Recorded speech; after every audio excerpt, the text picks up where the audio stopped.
Yan po ang aming sitaw. Pinapatubigan para gumanda, para mabilis lumaki. Ayan po siya.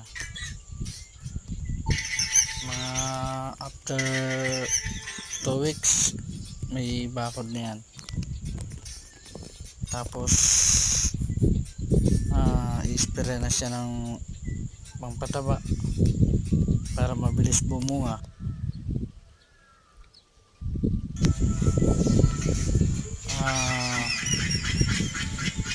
Abunuhan mga isang buwan na yan, magbubulaklak na. Tagtuyot pa kaya kailangan pa natin patubigan. Ayan po, lakas ng ating patubig